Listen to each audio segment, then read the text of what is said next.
Hello students, कैसे हैं आप सभी लोग। उम्मीद करता हूं बेटा आप लोग बढ़िया होंगे। स्वागत है बेटा आप सभी स्टूडेंट्स का ज्ञान सागर क्लासेस में।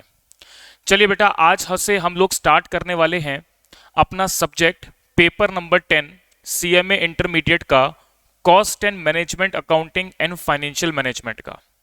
देखिए बेटा इस पर्टिकुलर सब्जेक्ट में सबसे पहले मैं जो टॉपिक आपको पढ़ाऊंगा उसका नाम है फाइनेंशियल मैनेजमेंट। चलिए बेटा स्टार्ट करते हैं इस सब्जेक्ट को पढ़ना और समझना। देखिएगा ध्यान से। देखिए मैं आपको इस सब्जेक्ट को स्टार्ट करने से पहले कुछ बातें मैं आपको बता देता हूं। मेरे साथ साथ बेटा आप लोगों को सारी बातें सारे कॉन्सेप्ट समझने हैं।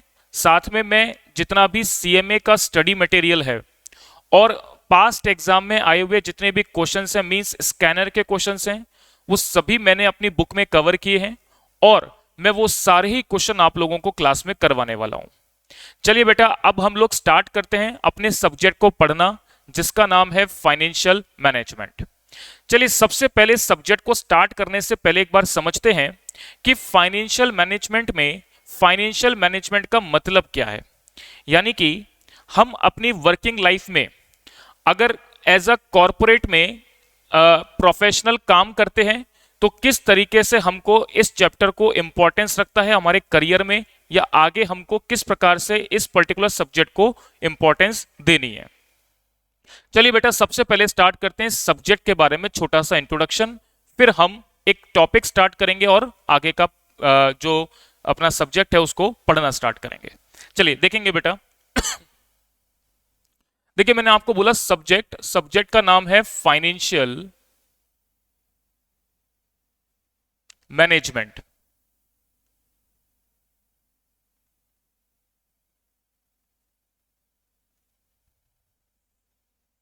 देखिएगा, देखिए फाइनेंशियल मैनेजमेंट का मतलब फाइनेंस का मतलब होता है बेटा मनी। मनी को मैनेज करना यानी मनी का प्रबंध करना कि किस तरीके से उस पैसे को अरेंज किया जाए, उस पैसे को इन्वेस्ट किया जाए और बिजनेस में पैसा कमाया जाए। तो ये सारा जो खेल है फाइनेंशियल मैनेजमेंट का वो बेसिकली मनी को सही तरीके से किस तरीके से यूज करना है वो आपको पूरा सिखाएगा।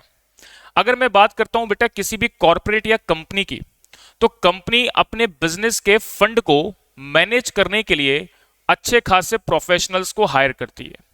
उसमें अगर मैं बेसिकली नाम लूं तो कॉस्ट एंड मैनेजमेंट अकाउंटेंट और चार्टर्ड अकाउंटेंट का बहुत बड़ा रोल रहता है। तो फाइनेंस को मैनेज करने से रिलेटेड वर्क अगर मैं कॉरपोरेट में बात करूं तो आप लोग जानते हैं कि फाइनेंस मैनेजर किसी भी कंपनी में नियुक्त किया जाता है। उसका काम क्या होता है? बिजनेस के फाइनेंस को मैनेज करना। अब वो किस तरीके से कौन कौन सी एक्टिविटीज किसी कंपनी में करता है, कौन कौन से डिसीजंस वो लेता है जिससे वो अपने फाइनेंस को बेटर तरीके से मैनेज कर सकता है, वही सारी टर्मिनोलॉजी वही सारी चीजें हमको इस चैप्टर के अंदर पढ़नी है और समझनी है। तो देखिए बेटा मैंने आप लोगों को बताया कि फाइनेंस को मैनेज करने से रिलेटेड एक व्यक्ति कंपनी में अपॉइंट किया जाता है जो कि एक फाइनेंस मैनेजर होता है। और बेसिकली ये प्रोफेशनल लोग होते हैं जैसे कि मैंने बोला कॉस्ट एंड मैनेजमेंट अकाउंटेंट हो गया या चार्टर्ड अकाउंटेंट हो गया, क्योंकि ये लोग फाइनेंस की जो है डिटेल नॉलेज लेकर के आते हैं और डिटेल इसका सारी बातों को समझते हैं। इसलिए किसी भी कंपनी में ज्यादातर इन प्रोफेशनल्स को हायर किया जाता है। अब बात यह आती है कि as a cost and management accountant जब आप लोग बन जाएंगे तब किसी भी कंपनी में फाइनेंस को मैनेज करने से रिलेटेड कौन कौन से डिसीजंस लेंगे, तो देखिएगा उसके बारे में बात करते हैं। तो मैंने कहा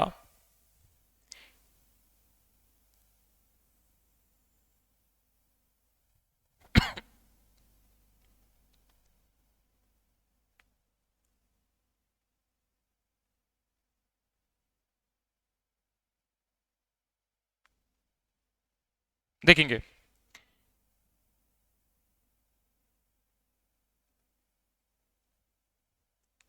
एक तो होता है बेटा इसमें फाइनेंसिंग डिसीजन, दूसरा रहता है इसमें इन्वेस्टिंग डिसीजन और तीसरा रहता है इसमें डिस्ट्रीब्यूशन डिसीजन। चलिए इसको लिखते हैं। पहला मैंने बोला पहला होता है फाइनेंसिंग डिसीजन। दूसरा होता है इन्वेस्टिंग डिसीजन, इन्वेस्टिंग डिसीजन। और तीसरा decision as a finance manager किसी कंपनी में लेता है डिस्ट्रीब्यूशन से रिलेटेड, तो मैंने इसको बोला डिस्ट्रीब्यूशन डिसीजन। चलिए बेटा इसके बारे में समझते हैं क्या मीनिंग है। देखिए कोई भी कंपनी या बिजनेस जब स्टार्ट होता है तब सबसे पहला काम किसी भी फाइनेंस मैनेजर का क्या रहेगा कि बिजनेस को चलाने के लिए आपको फंड चाहिए, पैसा चाहिए। तो पैसा आप किन किन सोर्सेज से ला सकते हो, तो सबसे पहला काम है पैसे को अरेंज करना। तो पैसे को अरेंज करने से रिलेटेड पहला डिसीजन जो फाइनेंस मैनेजर को लेना होता है वो होता है फाइनेंसिंग डिसीजन। यानी as a finance manager company में वो कौन कौन से सोर्सेस से हम फंड इकट्ठा करते हैं जिससे हमारी जो कॉस्ट है वो कम से कम लगे। हम चीपर कॉस्ट के अंदर बेटर फंड अगर कंपनी के लिए इकट्ठा कर सकते हैं तो वो हमारे लिए सबसे सही रहेगा। तो अब फाइनेंसिंग डिसीजन में ये सारी बातें आपको समझाई जाएंगी कि हम कौन कौन से मल्टीपल सोर्सेस से पैसा इकट्ठा कर सकते हैं और चीपर कॉस्ट पर कैसे हम पैसे को ला सकते हैं। तो अगर मैं बात करूं फाइनेंशियल मैनेजमेंट में तो इससे रिलेटेड बेटा दो प्रकार के चैप्टर आप लोग पढ़ते हैं, और भी कुछ चैप्टर हैं जिसके थ्रू आप इस कॉन्सेप्ट को समझेंगे। तो मेनली अगर मैं दो चैप्टर्स की बात करूं तो एक चैप्टर है इसमें कैपिटल स्ट्रक्चर का और एक चैप्टर है आपका कॉस्ट ऑफ कैपिटल का। तो ये दो चैप्टर जो मैंने आपको बताए फाइनेंसिंग डिसीजन में, एक मैंने बोला कैपिटल स्ट्रक्चर मींस बिजनेस का जो कैपिटल स्ट्रक्चर है वो किस प्रकार से डिजाइन होना चाहिए, मतलब कौन कौन से सोर्सेस से आपको बिजनेस को चलाने के लिए पैसा इकट्ठा करना है। इसके अलावा जिन जिन सोर्सेस से भी आप पैसा इकट्ठा करते हैं वो चीपर कॉस्ट पे हो, कम से कम कॉस्ट इंकर होकर के लाया जा सके, तो उसके लिए जो चैप्टर आप पढ़ेंगे उसका नाम है कॉस्ट ऑफ कैपिटल। इसी प्रकार अगर मैं बात करूं इन्वेस्टिंग डिसीजन की, अब देखो आपने बिजनेस को चलाने के लिए पैसा इकट्ठा करना है, एज अ फाइनेंसिंग डिसीजन आपने ले लिया। अब बात आती है पैसा आपके पास आ गया तो अब इसको इन्वेस्ट कहां करना है। देखो अगर बेटा मैं नॉर्मली बात करूं, आप लोग बैलेंस शीट देखते हैं, बैलेंस शीट में जो लायबिलिटी साइड है वो ये बताती है कि बिजनेस में कौन कौन से सोर्सेस से पैसा इकट्ठा किया गया है। जैसे फॉर एग्जांपल मैंने कहा इक्विटी शेयर्स के थ्रू आप पैसा इकट्ठा करते हैं, प्रेफरेंस शेयर्स के थ्रू आप पैसा लाते हैं बिजनेस में, डिबेंचर्स के थ्रू, लोन के रूप में, या कुछ पार्ट रिटेन्ड अर्निंग के रूप में, रिजर्व एंड सरप्लस में जो होता है उसको आप अपने फर्दर बिजनेस में अप्लाई करते हैं। अब लायबिलिटी साइड में बेटा वो पोर्शन है जहां से आपने बिजनेस को चलाने के लिए फंड इकट्ठा कर लिया। अब बात करते हैं जो पैसा इकट्ठा कर लिया गया है उसको इन्वेस्ट कहां कहां करना है। तो बेसिकली अगर मैं इन्वेस्टिंग पॉइंट ऑफ व्यू से बात करूं तो आप बैलेंस शीट में देखते हैं असेट साइड। असेट साइड के अंदर दो पार्ट होते हैं, एक होता है बेटा फिक्स असेट्स का और एक होता है आपका करंट असेट्स का। तो लॉन्ग टर्म इन्वेस्टमेंट्स बिजनेस के किस प्रकार से करने हैं और शॉर्ट टर्म इन्वेस्टमेंट बिजनेस के किस प्रकार से करने हैं, इससे रिलेटेड डिटेल बातें हम लोग कुछ पर्टिकुलर चैप्टर्स के माध्यम से पढ़ेंगे और समझेंगे कि इन्वेस्टिंग एक्टिविटी में इन्वेस्टमेंट करते वक्त कौन कौन सी बातों का हमको ध्यान रखना चाहिए। तो बेसिकली बेटा मैं बात करता हूं कि इन्वेस्टिंग एक्टिविटी में कौन कौन से इंपॉर्टेंट डिसीजंस लिए जाते हैं। तो देखिएगा इसमें मैंने आपको कहा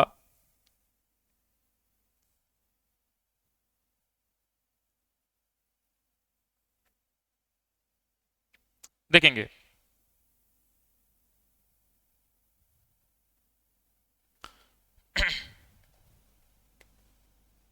देखिए इसमें देखें एक डिसीजन लिया जाता है short term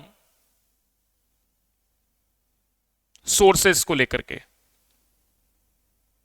short term sources का मतलब है कि मैं करंट असेट्स में जो पैसा इन्वेस्ट करूंगा उससे रिलेटेड क्या क्या बातों का ध्यान रखना है। और दूसरा मैंने कहा बिजनेस के लॉन्ग टर्म सोर्सेस, बिजनेस के जो लॉन्ग टर्म सोर्सेज हैं, यानी कि मैं बोल रहा हूं यहां पर फिक्स असेट्स को लेकर के। तो फिक्स असेट्स को लेकर के क्या इंपॉर्टेंट डिसीजंस या किन बातों का मुझे ध्यान रखना है वो यहां पर आपको देखने को मिलेगा। तो अगर मैं बात करता हूं शॉर्ट टर्म सोर्सेस की, तो यहां पर बेटा एक चैप्टर आप पढ़ेंगे जिसका नाम है working capital management. Working capital management.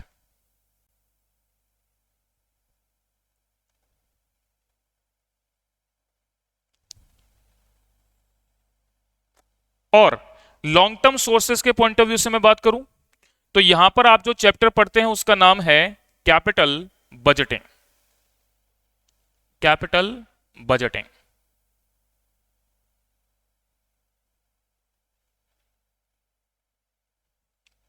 एक ये चैप्टर आप लोग पढ़ेंगे। तो देखिए बेटा, मैंने कहा कि आपको जिन जिन डिफरेंट सोर्सेज से पैसा इकट्ठा करना था वो आपने कर लिया, अब आपको उसको इन्वेस्ट करना है। तो इन्वेस्ट आप फिक्स असेट्स में करते हैं या करंट असेट्स में करते हैं? अगर आप शॉर्ट टर्म सोर्सेज के अंदर पैसा इन्वेस्ट करते हैं, फॉर एग्जांपल करंट असेट्स में, तो उससे रिलेटेड फाइनेंस मैनेजर को कौन कौन सी बातों का ध्यान रखना है, इसके लिए आपको एक चैप्टर मैं पढ़ाऊंगा जिसका नाम है वर्किंग कैपिटल मैनेजमेंट। इसके बाद बेटा मैं अगर बात करूं सेकंड, अगर लॉन्ग टर्म सोर्सेज के अंदर आप पैसा इन्वेस्ट करते हैं बिजनेस के, जैसे कि मैंने बोला फिक्स असेट्स में, तो उससे रिलेटेड किन किन बातों का आप लोगों को ध्यान रखना है, उसके लिए हम जो चैप्टर पढ़ते हैं उसका नाम है कैपिटल बजटिंग। इसके बाद मैं बात करूं, इन्वेस्टमेंट कर दिया आपने, पहले पैसे को अरेंज किया, फिर उसको इन्वेस्ट किया। अब इन्वेस्ट करने के बाद जब आप रिटर्न कमाएंगे, जो भी प्रॉफिट का पैसा कमाएंगे, उसको अब आप अपने स्टेक होल्डर्स में डिस्ट्रीब्यूट करेंगे। स्टेक होल्डर्स का मतलब वो लोग जो आपकी कंपनी को बढ़ाने में, आपकी कंपनी को में इन्वेस्ट करने के लिए, या आपकी कंपनी में जो लोग काम कर रहे हैं उनको डिस्ट्रीब्यूशन कैसे किया जाए। यानी कि अगर मैं बात करूं बेसिकली, तो आपने इक्विटी शेयर्स और प्रेफरेंस शेयर्स के थ्रू पैसा लेके आए, तो आप उनको क्या देते हैं? डिविडेंड। इसी प्रकार डिबेंचर्स और लोन के थ्रू में आप पैसा लेके आते हैं, तो उनको आप क्या देते हैं? इंटरेस्ट। और इसी प्रकार से रिटेन्ड अर्निंग, जो भी पैसा आपका एट द एंड बचता है उसमें से कुछ पैसा आप अपना जो है रिटेन्ड अर्निंग के रूप में रोक लेते हैं। क्यों रोकते हैं? ताकि फ्यूचर की जो अनसर्टिनिटी है या बिजनेस के जो फ्यूचर प्लान्स हैं उसमें इन्वेस्ट करना पड़े, तो उसके लिए आप पैसा रोक लेते हैं। तो जो भी डिफरेंट डिफरेंट सोर्सेस से आपने बिजनेस को चलाने के लिए पैसा इकट्ठा किया है, उनको आप क्या देंगे? आप रिटर्न देंगे। और रिटर्न देने के लिए किस प्रकार से उसको दिया जाना चाहिए, उसके लिए आप कंपनी में जो डिसीजन लेते हैं उसका नाम है डिस्ट्रीब्यूशन डिसीजन। अब डिस्ट्रीब्यूशन डिसीजन से रिलेटेड कौन कौन से चैप्टर्स को हमको यहां पर देखना होगा, तो देखिएगा, यहां मैंने कहा एक आप पढ़ेंगे डिविडेंड पॉलिसी। डिविडेंड पॉलिसी, तो डिविडेंड पॉलिसी ये आपको ये बताएगी कि आपका डिस्ट्रीब्यूशन डिसीजन किसी भी कंपनी में किस तरीके से होना चाहिए। तो बेटा ये मैंने आपको एक छोटा सा बात बताई है यहां पर, देखेंगे, ये मैं आपको एक पेज पे शो कर देता हूं।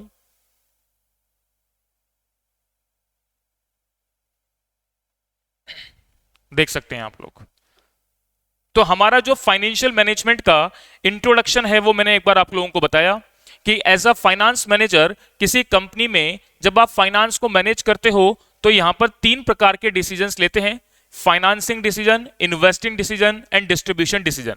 फाइनेंसिंग डिसीजन मतलब कौन कौन से सोर्सेज से आपको बिजनेस को चलाने के लिए फंड इकट्ठा करना है।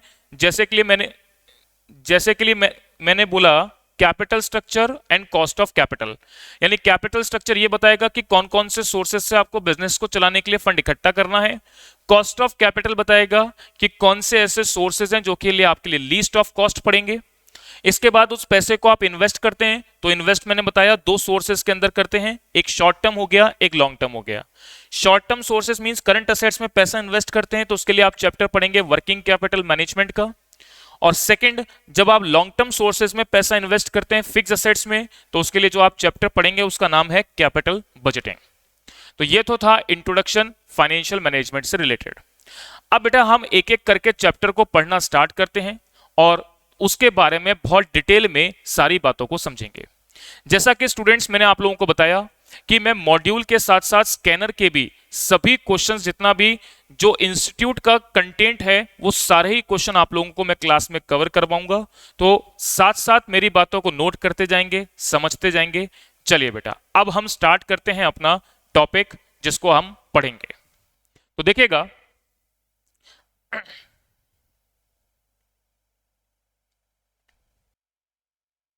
चलिए बेटा स्टार्ट करते हैं। देखिएगा, सबसे पहले बेटा हम लोग अपना टॉपिक स्टार्ट कर रहे हैं वर्किंग कैपिटल मैनेजमेंट का। यानी पहला चैप्टर मैं आप लोगों को पढ़ा रहा हूं, वर्किंग कैपिटल मैनेजमेंट। इस चैप्टर के बारे में अगर मैं बात करूं तो पहले एक बार इसको नोट कर लेते हैं।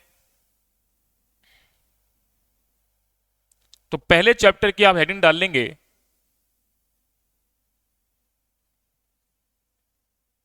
वर्किंग कैपिटल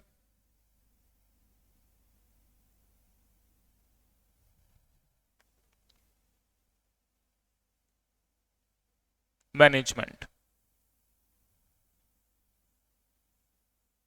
देखिएगा बेटा, देखिए वर्किंग कैपिटल मैनेजमेंट के बारे में अगर स्टूडेंट्स मैं आप लोगों के साथ बात करूं तो ये बेसिकली जो है बिजनेस के इन्वेस्टिंग एक्टिविटी से रिलेटेड है। तो बिजनेस को चलाने के लिए जब आपने फंड इकट्ठा कर लिया है, अब आप उसको इन्वेस्ट करने वाले हैं। तो इन्वेस्ट के लिए मैंने आपको बताया, एक तो है लॉन्ग टर्म सोर्सेज और एक है शॉर्ट टर्म सोर्सेज। यानी कि शॉर्ट टर्म सोर्सेज का मतलब जब आप करंट असेट्स के अंदर पैसा इन्वेस्ट करेंगे तो किन किन बातों का आपको ध्यान रखना है, उन सारी बातों का डिटेल डिस्कशन हम इस चैप्टर में करेंगे जिसका नाम है वर्किंग कैपिटल मैनेजमेंट। चलिए बेटा, अब हम इस चैप्टर को पढ़ना स्टार्ट करते हैं। ध्यान से मेरी बात को सुनते जाएंगे और समझते जाएंगे। देखिए बेटा, किसी भी बिजनेस को चलाने के लिए मैंने आपको बताया दो टाइप्स की कैपिटल की जरूरत होती है। एक तो होती है फिक्स कैपिटल, वो कैपिटल जो कि परमानेंटली बिजनेस में इन्वेस्ट कर दी जाती है। और एक होती है फ्लक्चुएटिंग कैपिटल, यानी ऐसी कैपिटल जो डे टू डे ऑपरेशंस को रन करने के लिए रिक्वायर्ड होती है। तो मैंने आपको यहां पर जो बातें मैं बता रहा हूं साथ के साथ लिखते जाएंगे और मेरी बातों को डिटेल में समझते जाएंगे। देखिएगा स्टूडेंट्स, लिखेंगे every business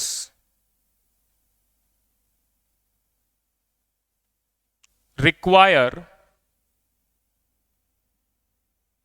two type of capital, two type of capital for their business, for their business। कौन कौन सी? एक मैंने कहा फिक्स कैपिटल,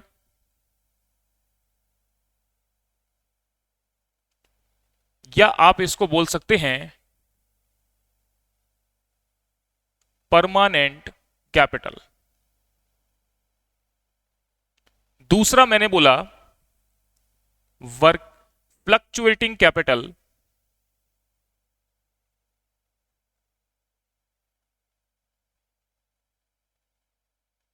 या आप इसको बोल सकते हैं वर्किंग कैपिटल।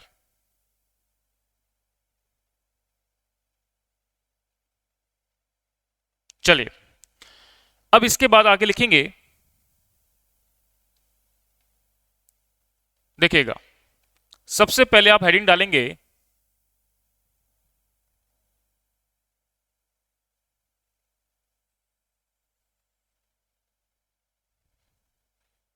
सबसे पहले आप हेडिंग डालेंगे fixed capital.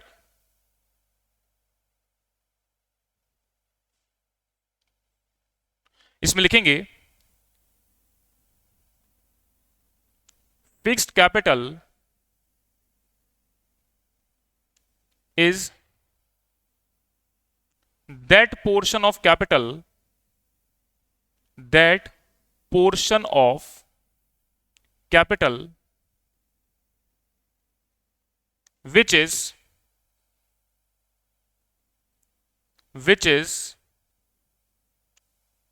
permanently invested in a business, in a business। जैसे मैं अगर एग्जाम्पल के रूप में बात करूं तो फिक्स असेट्स के अंदर आप कौन कौन सा अमाउंट इन्वेस्ट करते हैं फिक्स असेट्स को लेकर के? बिल्डिंग आप खरीदते हैं, प्लांट एंड मशीनरी खरीदते हैं, फर्नीचर खरीदते हैं। तो ये ऐसा कैपिटल है जो कि परमानेंटली बिजनेस में वन टाइम इन्वेस्टमेंट किया जाता है, एक बार इन्वेस्ट कर दी जाती है, बार बार आपको रिक्वायरमेंट नहीं होती है। तो एग्जाम्पल के रूप में आप लिख लेंगे, जैसा कि मैंने कहा, बिल्डिंग, बिजनेस से रिलेटेड कोई बिल्डिंग बेटा आप लोगों ने परचेस करी है, आपने कोई भी फर्नीचर परचेस किया है, आपने प्लांट एंड मशीनरी बिजनेस के लिए परचेस करी है,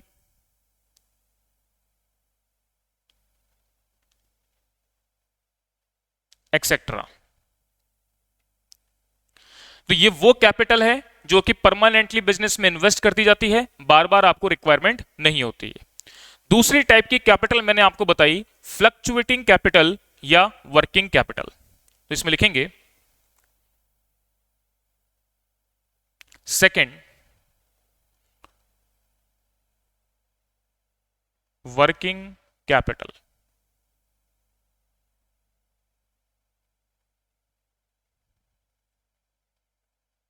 इसमें लिखेंगे it is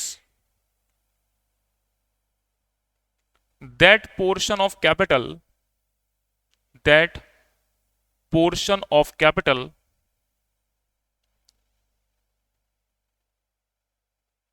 which require day to day business operations, business operations। तो वर्किंग कैपिटल वो पार्ट है जो बिजनेस के डे टू डे ऑपरेशंस को रन करने के लिए रिक्वायर्ड होती है। एग्जाम्पल के लिए अगर मैं बात करूं तो जैसे कि मान लीजिए सबसे बड़ा कैश बैलेंस, ये ऑलवेज आपके पास मेंटेन होने चाहिए। मान लीजिए कोई भी इन्वेंट्री अगर आपकी खत्म हो जाती है या कोई भी छोटा मोटा पेमेंट जिसका इमीडिएटली आपको पेमेंट करना है, तो उसके लिए आपके पास ऑलवेज कैश बैलेंस का होना जरूरी है। इसके अलावा इन्वेंट्री हो गई, इसके अलावा डेटर्स हो गए, एक्सेट्रा। तो ये मैंने वो कैपिटल बताई जो बिजनेस के डे टू डे ऑपरेशंस को रन करने के लिए रिक्वायर्ड होगी। चलिए अब इसके बाद मैं अगर बात करता हूं, एक बार आप यहां तक की बात लिख लेंगे, देख लीजिएगा। हाँ जी, चलिए स्टूडेंट्स अब यहां से आगे बढ़ते हैं, देखिएगा। तो अब हम लोग स्टार्ट कर रहे हैं वर्किंग कैपिटल, देखिएगा। तो देखिएगा मैंने आपको दो टाइप्स की कैपिटल बताई बिजनेस को चलाने के लिए, एक तो हो गई फिक्स कैपिटल, दूसरी हो गई वर्किंग कैपिटल। अब हम स्टार्ट करते हैं अपना चैप्टर जिसका नाम है वर्किंग कैपिटल और इसको डिटेल में समझते हैं, देखिएगा।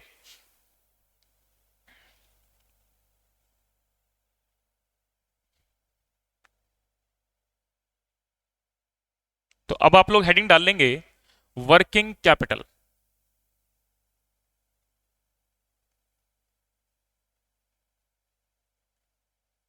देखिएगा इसमें लिखेंगे working capital means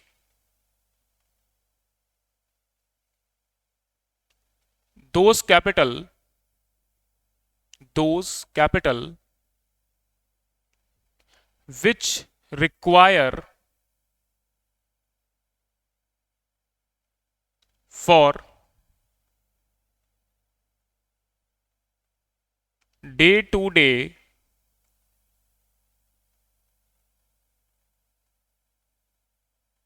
business operations.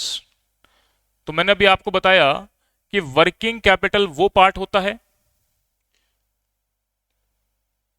जो कि बिजनेस के डे टू डे ऑपरेशंस के लिए रिक्वायर्ड होता है। अब आगे लिखेंगे इसमें it also represent excess of current assets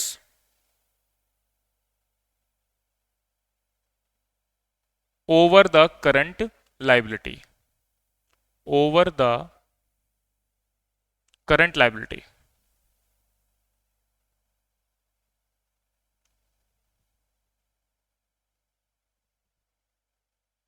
चलिए देखिए बेटा, वर्किंग कैपिटल का मतलब मैंने सबसे एंड में बात करी कि ये इसको रिप्रेजेंट कैसे किया जाता है, current assets over the current liability. हालांकि मैं इसके बारे में अभी आगे जाकर के डिटेल बात करूंगा, लेकिन वर्किंग कैपिटल का मतलब बिजनेस के डे टू डे ऑपरेशंस को रन करने के लिए जो आपको कैपिटल की जरूरत है, जो होल टाइम आपके बिजनेस में अवेलेबल होना चाहिए, वो कैसे आप लोग निकालेंगे। तो इसमें बात की जाती है करंट असेट्स की। करंट असेट्स का मतलब वो असेट्स जो विद इन अ ईयर आपके पास कैश में कन्वर्ट होकर के वापस आ जाते हैं। और लाइबिलिटी, करंट लाइबिलिटी का मतलब क्या, ऐसी लाइबिलिटी जिसका पेमेंट आपको विद इन अ ईयर करना पड़ता है।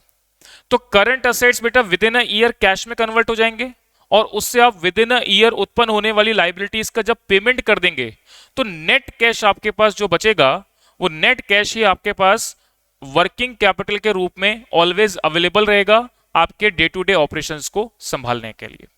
तो इसलिए मैंने यहां पर कहा it always represent as excess of current assets over the current liability. चलिए बेटा, ये बात तो मैंने करी नॉर्मल डेफिनेशन की, जो कि हमको समझ में आती है, जो कि हमने पढ़ी है। अब मैं इस डेफिनेशन को बेटा थोड़ा सा डिसीजन मेकिंग रेफरेंस में समझा रहा हूं आप लोगों को कि वर्किंग कैपिटल हमको एक एप्रोप्रिएट मैनर में ऑलवेज बिजनेस के अंदर मेंटेन करना चाहिए। ना तो बेटा हम कम मेंटेन कर सकते हैं, ना जितना रिक्वायर्ड है उससे ज्यादा मेंटेन कर सकते हैं। चलिए इस बात को एक बार समझते हैं कि मैंने क्या बात बोली है। तो आप दूसरा पॉइंट डालेंगे, पहला पॉइंट इसमें लिख लिया आपने, अब दूसरा पॉइंट लिखेंगे। इस वर्किंग कैपिटल को डिसीजन मेकिंग रेफरेंस में समझते हैं, देखिएगा।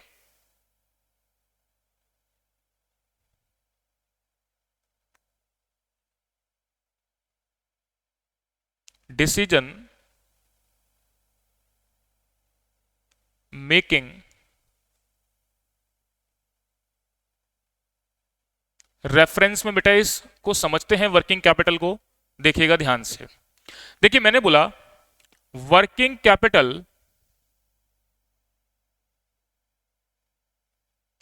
Required for every type of business, every type of business in appropriate manner, in appropriate manner। किसी भी बिजनेस के लिए बेटा जो वर्किंग कैपिटल रिक्वायर्ड है वो एक एप्रोप्रिएट मैनर में रिक्वायर्ड है। ना तो आप अपने बिजनेस के लिए वर्किंग कैपिटल को ज्यादा मेंटेन कर सकते हैं, ना ही उससे कम मेंटेन कर सकते हैं। अगर आप ऐसा करोगे तो बिजनेस के अंदर आपको कुछ ना कुछ प्रॉब्लम्स का सामना करना पड़ेगा। चलिए इस बात को एक बार समझते हैं। तो देखिए मैंने कहा कि बिजनेस में आपको जो बेटा वर्किंग कैपिटल मेंटेन करनी है वो आपको एक एप्रोप्रिएट मैनर में मेंटेन करनी है। तो मैंने लिखा कि बिजनेस के लिए जो एप्रोप्रिएट वर्किंग कैपिटल रिक्वायर्ड है वो मान लीजिए मैंने लिख दिया 1,00,000 रुपए की वर्किंग कैपिटल रिक्वायर्ड है। बिजनेस को जो एप्रोप्रिएट वर्किंग कैपिटल रिक्वायर्ड है वो मैंने कहा 1,00,000 रुपए की रिक्वायर्ड है। अब देखिएगा ध्यान से,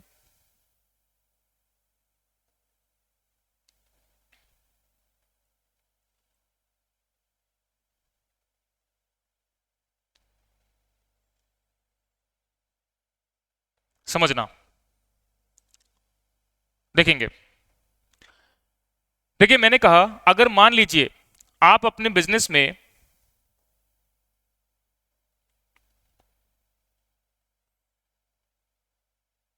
एक तरफ आप कम वर्किंग कैपिटल मेंटेन करते हैं, एक तरफ आप बिजनेस में ज्यादा वर्किंग कैपिटल मेंटेन करते हैं, तो क्या क्या चीजें आपको यहां पर देखने को मिलेंगी। मान लीजिए मैंने कहा कि अगर मान लीजिए आप बिजनेस में 70,000 की वर्किंग कैपिटल मेंटेन करते हैं और एक तरफ मैंने कहा आप बिजनेस में 1,50,000 की वर्किंग कैपिटल मेंटेन करते हैं, तो मैंने कहा आपको बिजनेस में जो वर्किंग कैपिटल रिक्वायर्ड है वो एक एप्रोप्रिएट मैनर में रिक्वायर्ड है। अगर बिजनेस के लिए 1,00,000 रुपए की वर्किंग कैपिटल मेंटेन करना है तो ना तो आप कम मेंटेन कर सकते हैं ना ही आप ज्यादा मेंटेन कर सकते हैं। इसका रीजन क्या? बिजनेस चलाने के लिए या बिजनेस के डे टू डे ऑपरेशन के लिए जो रिक्वायर्ड कैपिटल है वो है 1,00,000 रुपए। अगर आपने 70,000 रुपए की बेटा वर्किंग कैपिटल मेंटेन करी है, इसका मतलब आपकी प्रोडक्शन एक्टिविटी कहीं ना कहीं जाकर के डिले होगी, क्योंकि जो रिक्वायर्ड कैपिटल है उससे कम मेंटेन किया है। तो कभी मान लीजिए आपके बिजनेस में स्टॉक अगर खत्म हो जाता है तो उसके लिए परचेस करने के लिए जो कैश की रिक्वायरमेंट है वो आपके पास फुलफिल नहीं हो पाएगी, और अगर उसकी रिक्वायरमेंट फुलफिल नहीं हो पाएगी तो आपकी प्रोडक्शन एक्टिविटी जो है वो सफर करेगी। तो मैंने कहा अगर वर्किंग कैपिटल आपकी कम है तो ऐसे केस में आपकी जो प्रोडक्शन एक्टिविटी है वो बेटा डिले हो जाएगी या वो सफर करेगी। सेकंड केस में मैंने बात करी, यहां पर जो आप एक्सेस वर्किंग कैपिटल मेंटेन करने हैं वो कितना है? एक्सेस अमाउंट है यहां पर 50,000 का। इसका क्या मीनिंग है समझना। देखो बेटा आपके बिजनेस में रिक्वायर्ड वर्किंग कैपिटल है 1,00,000, लेकिन आप मेंटेन कर रहे हैं 1,50,000। इसमें जो एक्सेस वर्किंग कैपिटल आप 50,000 की जो मेंटेन कर रहे हैं उसका कोई यूज नहीं है, खाली आपके बिजनेस में रखी हुई है।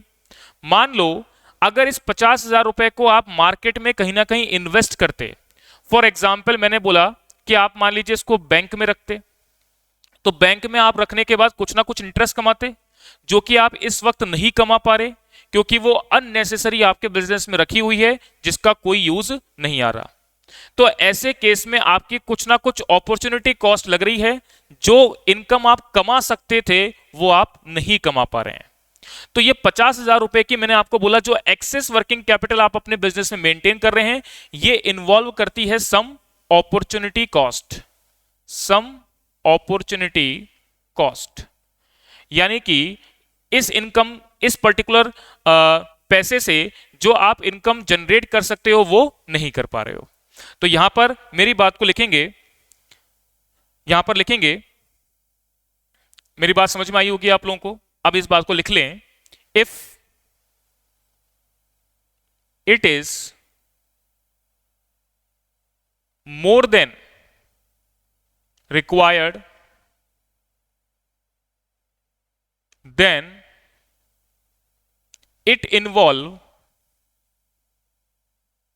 it involve some opportunity cost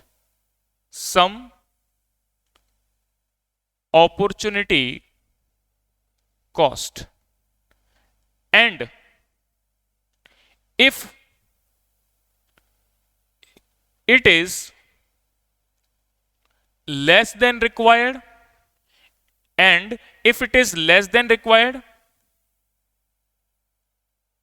then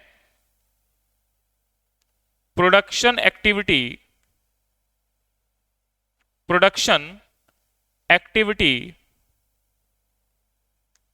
will be delayed। तो देखिएगा मैंने क्या बात आपको लिखवाई है, ये पूरा ही कॉन्सेप्ट मैंने आपको एक पेज पे रखा है। अब इस बात को ध्यान से समझ लेंगे। दोबारा से बेटा मैं इस बात को रिपीट करता हूं, क्या बात मैंने आपको समझाई है देख लेंगे।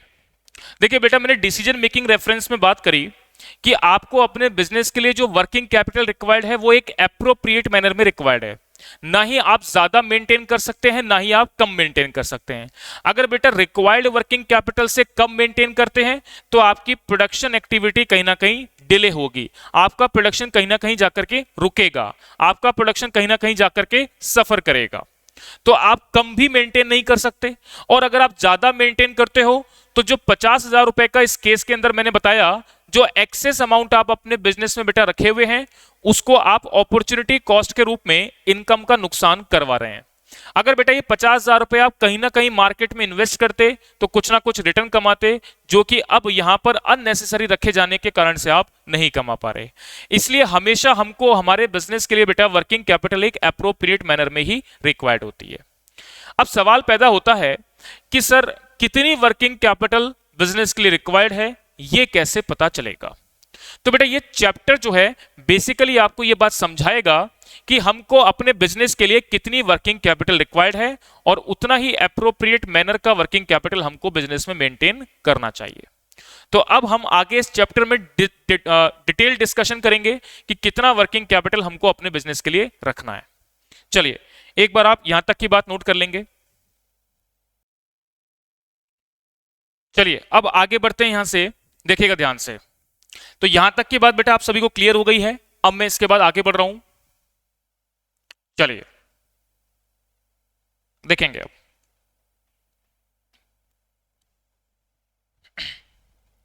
अब आप हेडिंग डालेंगे types of working capital. Types of working capital. Working capital बेटा कितने टाइप्स की होती है? तो इसमें लिखेंगे first gross working capital,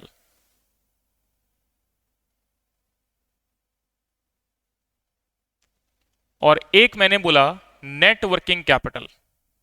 net working capital. चलिए इसको समझते हैं। सबसे पहले मैं बात करता हूं ग्रॉस वर्किंग कैपिटल की। तो देखिएगा लिखेंगे gross working capital.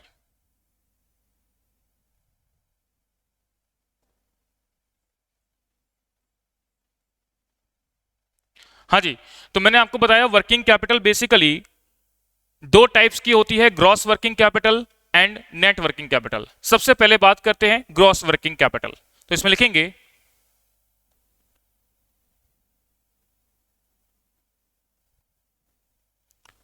Total amount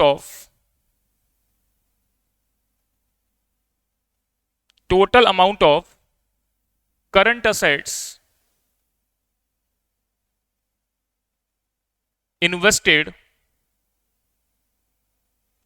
in the business in the business represent gross working capital। gross working capital। तो देखिएगा जितना भी करंट असेट्स का अमाउंट आपके बिजनेस में इन्वेस्टेड है वो आपकी ग्रॉस वर्किंग कैपिटल कहलाएगा। और अगर मैं बात करता हूं नेट वर्किंग कैपिटल की, अब अगर मैं बात करता हूं नेट वर्किंग कैपिटल की, तो नेट वर्किंग कैपिटल का मतलब इसको लिख लेंगे total current assets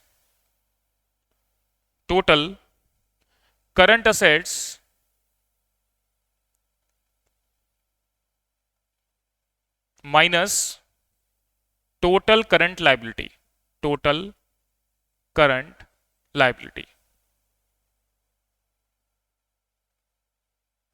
represent as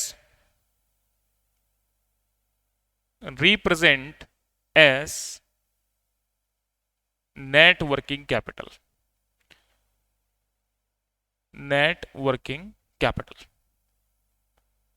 तो विद इन अ ईयर आपने करंट असेट से जो कैश में कन्वर्जन किया है उससे आप विद इन अ ईयर उत्पन्न होने वाली लाइबिलिटीज का पेमेंट कर देते हो, तो जो नेट पैसा आप लोगों के पास बचेगा वो आपकी नेट वर्किंग कैपिटल कहलाएगी। चलिए देख लेंगे इस बात को। तो मैंने दो टाइप्स की वर्किंग कैपिटल आप लोगों को बताई है।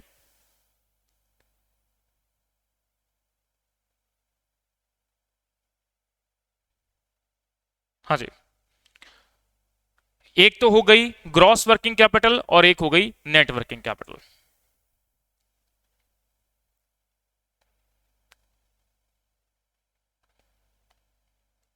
चलिए, अब इसके बाद आगे बढ़ेंगे। यहां तक की बात आप लोगों को मेरी क्लियर हो जानी चाहिए। चलिए देखेंगे अब आगे। नेक्स्ट,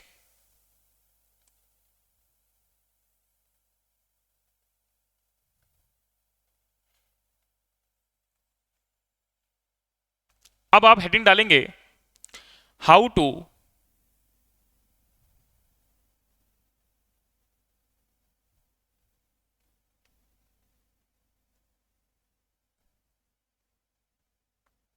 हेडिंग डालेंगे हाउ टू डिटरमाइन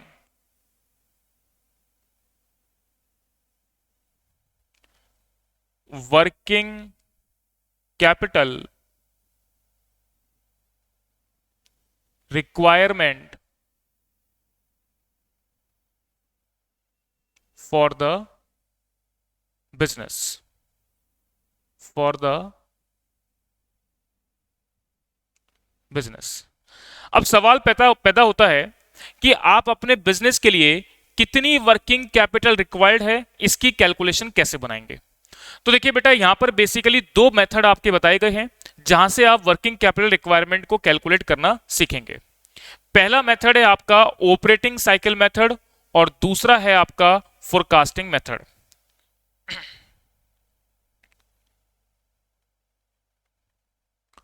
तो देखिएगा, लिखेंगे there are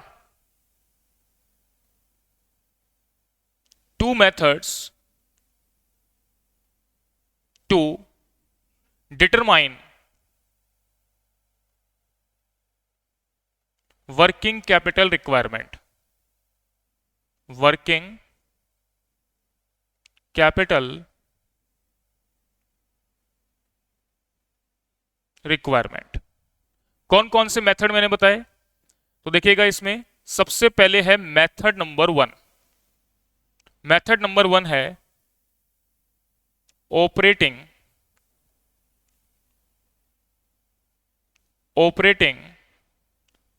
cycle method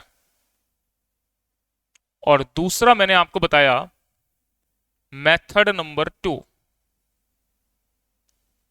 forecasting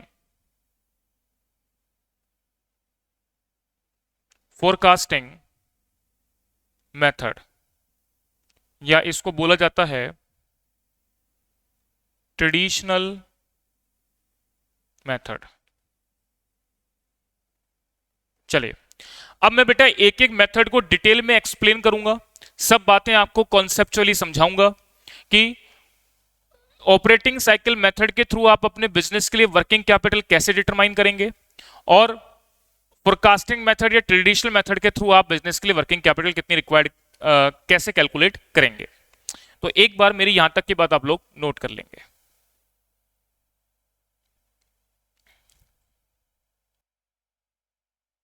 चलिए, अब हम लोग स्टार्ट आगे बढ़ते हैं और अब बात करते हैं कि इन दो मेथड्स के थ्रू आप वर्किंग कैपिटल रिक्वायरमेंट की कैलकुलेशन कैसे करेंगे। तो चलिएगा, अब मैं आगे बढ़ रहा हूं।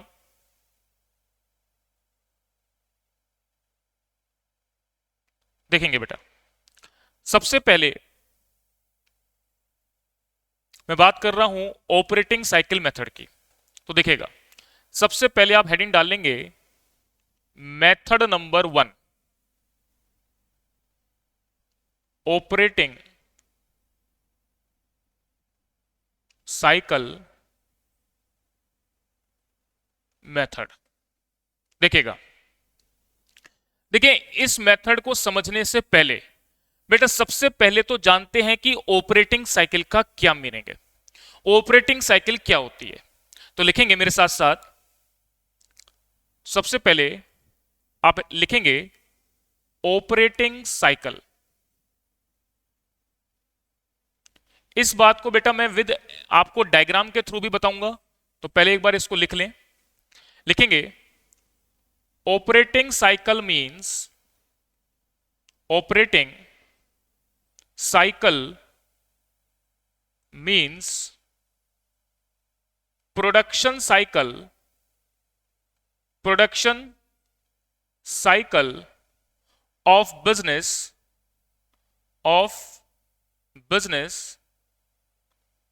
which start from purchase of material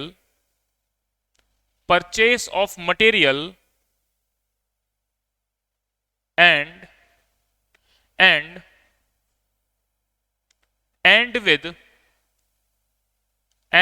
with collection from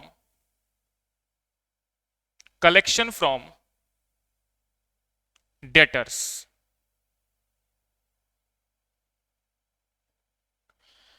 देखिएगा मैंने क्या बात आपको बताई कि ऑपरेटिंग साइकिल एक प्रोडक्शन साइकिल होती है जो कि स्टार्ट होती है परचेस ऑफ मटेरियल से और खत्म होती है कलेक्शन फ्रॉम डेटर पर। इस बात को बेटा हम एक चार्ट के थ्रू समझते हैं, तो लिखेगा आगे लिखेंगे it can be expressed by following chart।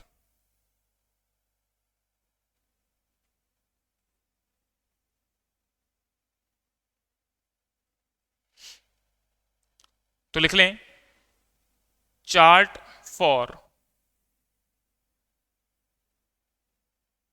Operating cycle in different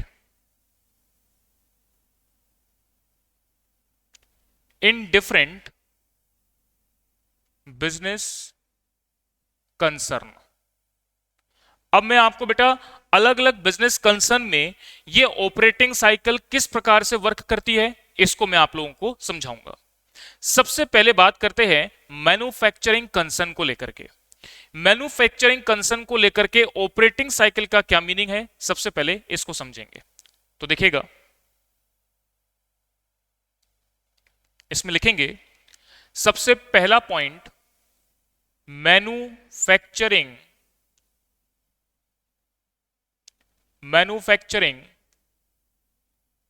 concern. चलिए समझना बेटा ध्यान से मेरी बात को देखेंगे। देखिए अब मैं मैन्युफैक्चरिंग कंसर्न को लेकर के बात कर रहा हूं, बहुत ध्यान से मेरी बात को सुनेंगे। देखिए ऑपरेटिंग साइकिल का मतलब मैंने आपको बताया प्रोडक्शन साइकिल जो कि स्टार्ट होती है परचेस ऑफ मटेरियल से लेकर के और खत्म होती है कलेक्शन फ्रॉम डेटर पर।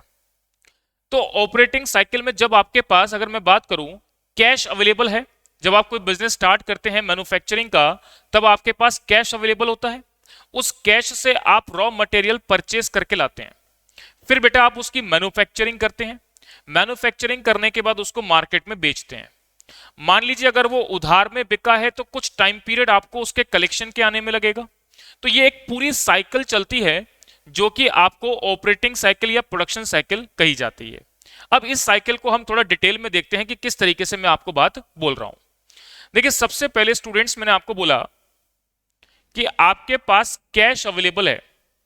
अब कैश का आप क्या करेंगे, कैश को आप यूज करेंगे रॉ मटेरियल के परचेस करने पर। तो अब आप सबसे पहले इस प्रोडक्शन साइकिल जो स्टार्ट होती है वो स्टार्ट होती है रॉ मटेरियल के परचेस से रिलेटेड। तो सबसे पहले आपके पास जो कैश अवेलेबल था उसको आपने यूज किया रॉ मटेरियल को परचेस करने में। इसके बाद ये रॉ मटेरियल जो है वो प्रोसेसिंग के लिए आपकी फैक्ट्री में जाएगा। मींस वो पार्ट बनेगा किसका, वर्क इन प्रोग्रेस का, मींस WIP का। तो अब ये जो रॉ मटेरियल है वो प्रोसेसिंग के लिए फैक्ट्री में चला गया। तो मैंने बोला ये पार्ट बन गया किसका बेटा, वर्क इन प्रोग्रेस का। ये पार्ट बन गया किसका, वर्क इन प्रोग्रेस का। अब ये वर्क इन प्रोग्रेस जब फैक्ट्री में माल बेटा बन करके कंप्लीट तैयार हो जाएगा तो अब ये जाएगा मार्केट में बिकने के लिए। तो उससे पहले ये जो वर्क इन प्रोग्रेस वाला स्टॉक है जब कंप्लीट बन के तैयार हो गया है तब इमीडिएटली जरूरी नहीं है कि मार्केट से आपको पास डिमांड आए। तो जब तक बेटा मार्केट से डिमांड नहीं आती है तब तक आप कंप्लीटेड गुड्स को एज अ फिनिश गुड्स आप वेयर हाउस के अंदर रखते हैं। तो मैंने कहा सबसे पहले रॉ मटेरियल परचेज किया, फिर इस पर प्रोसेसिंग करी, और प्रोसेसिंग करके इस पर आप प्रोसेसिंग करके आपने इसको बेटा वेयर हाउस के अंदर जाकर के रख दिया as a finished goods, as a finished goods. और अब ये फिनिश गुड्स की अगर मैं बात करूं तो ये फिनिश गुड जो है जब भी मार्केट से डिमांड आएगी तो ये मार्केट में जो है वो बिकने के लिए जाएगा, यानी कि ये पार्ट किसका बनेगा, सेल्स का पार्ट बनेगा। अब ऐसे केस में बेटा दो प्रकार के सिनेरियो जनरेट होंगे। हो सकता है ये जो सेल्स है वो डायरेक्टली आपकी कैश में कन्वर्ट हो जाए, हो सकता है ये सेल आपकी डायरेक्टली कैश में कन्वर्ट हो जाए, और दूसरा केस क्या बन सकता है, दूसरा केस ये बन सकता है ये कस्टमर को बेटा उधार में बेच दिया जाए। अगर मैंने आपको कहा कि ये कस्टमर को बेटा उधार में बेची जा रही है, इसका मतलब कलेक्शन आपका इमीडिएटली नहीं आएगा, कुछ टाइम आपको लगेगा, उसके बाद आपको कलेक्शन वापस मिलेगा, उसके बाद कलेक्शन आपको वापस मिलेगा। तो अब ये आपकी पूरी मैन्युफैक्चरिंग कंसर्न को लेकर के ऑपरेटिंग साइकिल बन गई। चलिए बेटा इस बात को एक बार दोबारा से समझते हैं, मैंने क्या बात आपको बताई। देखिए बेटा ऑपरेटिंग साइकिल का मतलब हो गया एक प्रकार का प्रोडक्शन साइकिल, यानी आपकी जो प्रोडक्शन साइकिल है उसमें कितना टाइम पीरियड आपका लगता है एक पर्टिकुलर रॉ मटेरियल को फिनिश गुड्स बनने में और दोबारा से उसको सेल करके कैश में कन्वर्ट होने में। सबसे पहले आप किसी भी बिजनेस के अंदर पैसा इन्वेस्ट करते हैं, मींस आपने रॉ मटेरियल जो आपको प्रोड्यूस करना है उसमें आपने कैश इन्वॉल्व किया, और वो घूम करके दोबारा से आपके पास जब कैश वापस आता है तो ये जो पूरा पीरियड है वो पूरा पीरियड मैं यहां पर क्या बोल रहा हूं, ऑपरेटिंग साइकिल या प्रोडक्शन साइकिल। तो दोबारा से मेरी बात को सुनना बेटा, आप लोगों के पास जो कैश अवेलेबल है,